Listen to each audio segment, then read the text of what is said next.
but when we first formed back in 2020, we were 100% a Black Lives Matter social justice organization.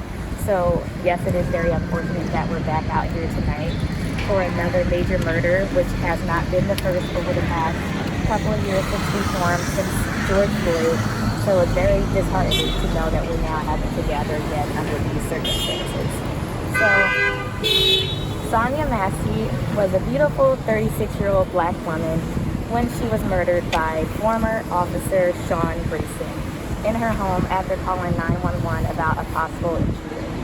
As a Black woman, I am heartbroken but also very exhausted. Black people dropping like flies is a trend that I am tired of. When it comes to protection, it's non-existent for Black and brown people. Targets are on our backs every single day. Black women are not safe, Black children, Black men, and the Black community in general are not safe.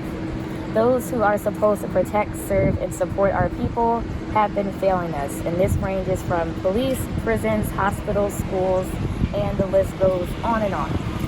Freedom for the oppressed has always been stalked by death. We have seen police immunity override police accountability time and time again. Reform is not what we need, it's abolition. The legendary Angela Davis said that abolition is not primarily about dismantling, but it's about re-envisioning. Abolition is about re-envisioning a lifetime where we can live in peace, have access to all rights and everything we deserve, equity, and Black joy. This is a collective fight and movement.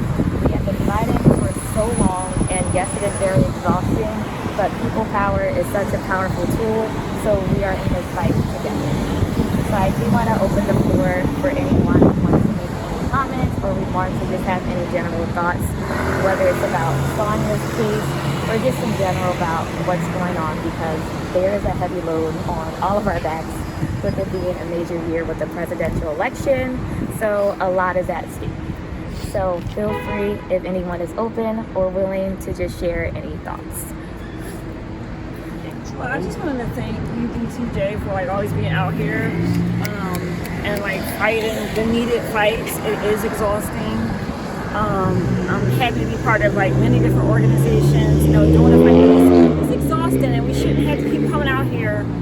I feel it's like almost like month after month. You know, it's definitely like multiple times a year. You know, and it's like it is utterly exhausting. Like it's not enough. Again, police accountability. It shouldn't. I'm tired of the hashtags. I'm tired of the murders. I'm just tired. Mm-hmm. So, but thank you for all the work that you always do. Absolutely, 100%. We say it all the time that one, of course, there's a difference between activism, advocacy, and allyship. But when you are pretty much boots on the ground, it's really hard to just turn off that switch for activism, especially with times like this. And like I said earlier, so much is at stake this year with the election coming up. I know I have been stressing out and trying not to, but it's so hard not to, knowing that it's not just Black and brown people that are being targeted. It's pretty much everyone's rights are at stake. But yeah, I think for a lot of politicians, it was a hashtag, and it shows, and we're dealing with that right now. I mean, Dyamond knows, like I always say this, like unfortunately, like it's a matter of time before like we're out here in full force because it's somebody in our community that's killed. And that's like the reality. God knows Philly like has a plenty of names in and of themselves. And I think like as exhausting as it is, these are like reminders, because what we can do is get involved locally and fight our systems locally and try to dismantle them locally. God damn, we don't have a fucking chance in hell at the federal or the national, at least not yet. But for now, locally, we can protect our own and we can protect ourselves. But I feel like that's what matters the most, is just being out here, even if it is just 2 fucking people. Because one day, it won't be 2 people. One day, it'll be 2,000. So, you just gotta keep going. That's like another topic to talk about. Is like I feel like as like the governments have recently tried to like increase their police forces, like, but obviously like we live in a post George Floyd world. If anybody has a goddamn conscience, you're not gonna become an officer. So you're scraping the barrel of like literally the worst people imaginable, and you're by increasing pressure, be like, we need more officers, you're only hiring bad people. Like, you're only hiring the bad apples because anyone with a conscience wants nothing to do with it. Well, and they're desperate. Yeah. Because they were not in this position, say, 10 years ago. Yeah. You know, they were turning people away. And now they're recruiting so heavily. So it makes me wonder, like, who are they accepting? That maybe they declined before? I guess we're doubling down until it backfires. Well, it already is, but you know. Well, and they're not examining their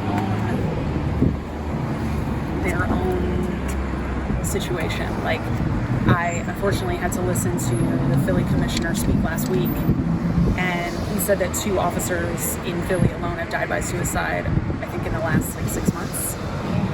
I don't think they're examining at all like why that is. I don't think they realize that like the harm they do to others is also harming them, and like white supremacy harms even white people and everyone who's involved in it. There's just so little self-reflection and awareness. It's very, very sad. Did anybody see the video?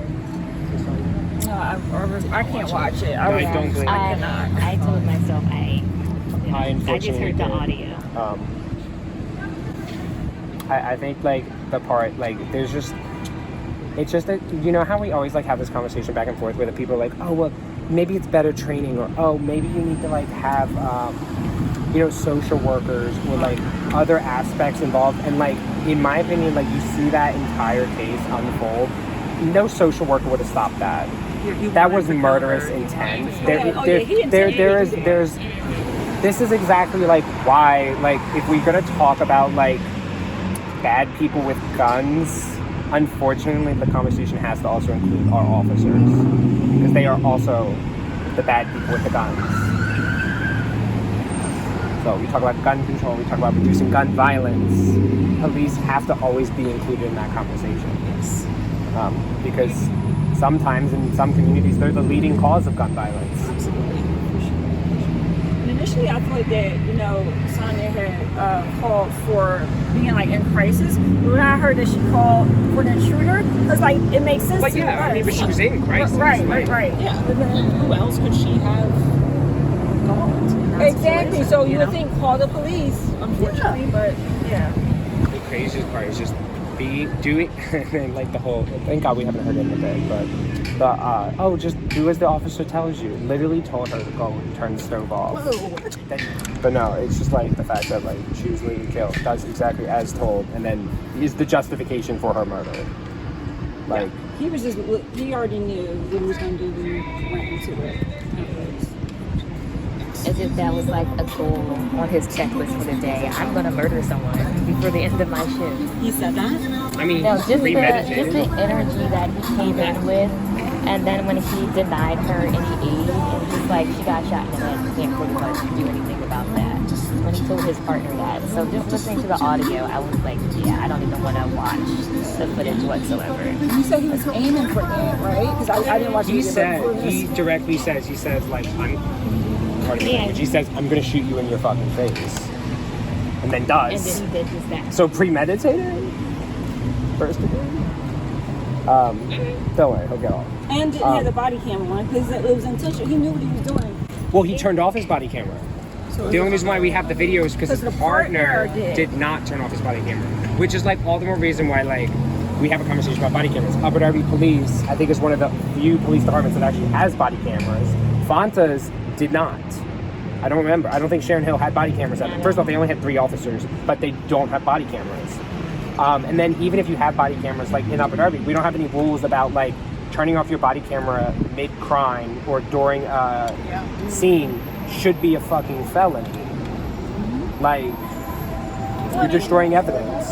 You've seen with reforms like body cameras that they don't really do much other than add to police budgets. Yeah. I mean, fancier equipment, non-lethal weapons, which can be lethal, body cameras.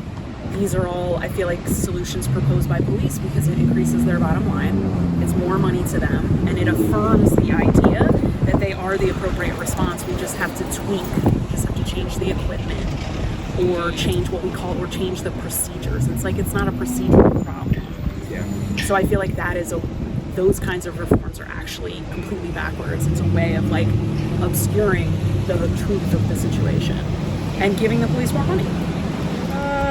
Yeah, I mean, unfortunately I did watch the video, and you guys can all assume it's haunting me.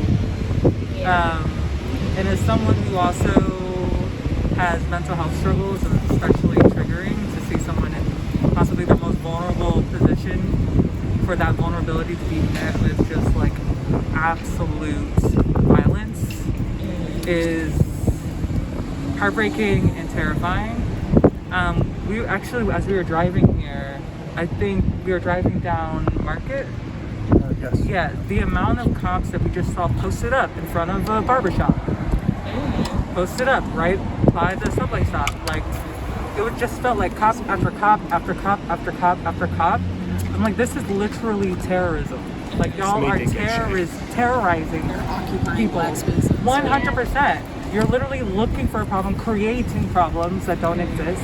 It's horrifying. And so that conversation or that us noticing that led to a conversation about practices and that people have used to resist the police, like the Black Panthers, and how they would ride along, and if they saw someone pulled over, they would pull over too, and like have law books on them and be able to like read their rights and have guns on them to be able to really like protect the community. So I don't know. I'm mourning. I'm in grief. I'm trying to take care of myself, trying to take care of community.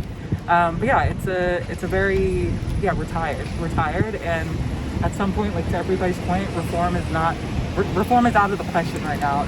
It's abolition, and I think as our with inflation, like as life is getting harder and harder, it's not that y'all are investing more into services to help people, right? No, y'all are sweeping. Y'all aren't providing any solutions. The only solution that this country knows is violence, and so we're seeing more hiring of police, like the opposite of what we need. So it's heartbreaking, but also we need to organize. Like that is literally the only solution at the end of the day. Like nothing else will work. And so yeah, I am inspired by that. Inspired to get more involved, and also inspired to like think about what are the obstacles to our involvement. There are so many things that this country has this like systematically designed to keep us grinding, to keep us distracted, to keep us isolated in our own pain, to keep us away from each other. So I'm very curious about overcoming that, so that we can like have real solutions, because we can't look to them for solutions. They don't have any solutions, and we're not interested in doing that. Like if they wanted to fix this, it would have been fixed. Right. So that's it at the end of the day. So yeah, that's how I'm feeling. I'm angry, I'm grieving, trying not to get emotional. No, this is the space. This is literally the space. And that's definitely, I know one thing we talked about a while ago was just having a support space for organizers, because it's so real for us to constantly be out here doing the work, but also just not really asking how is this impacting us and how we can take care of ourselves. It can be very, very exhausting, and burnout is very real, but you also sometimes try to put a target on yourself for wanting to step back a little bit just to take care of yourself, because there's so much work to be done. But generally, it's important to have spaces like that where just organizers can just come together and just release it all. Empathy fatigue is also Right. and that shit, like, it grinds, like, every single day, I was gonna just respond, how do we overcome all those systems? I'm just gonna sound High School Musical and be like, together, together. Like, I was like, all right. But I do agree. I mean, literally, like when we were doing this vigil today, like we've had stuff that came up in our personal lives. Like I've been out painting a mural all day. Like I'm exhausted, like sunburned. Look at this nonsense right now. They just took a picture. The police just took a picture of us. They literally like he stopped to take a picture. Blocked traffic to take his picture. Yeah. Like this is what I literally mean when I say terrorists. Yeah. Like terrorists. They genuinely feel threatened by what? By signs, this. cardboard signs, and Just people candles. talking. Yeah, exactly. Like, are y'all serious?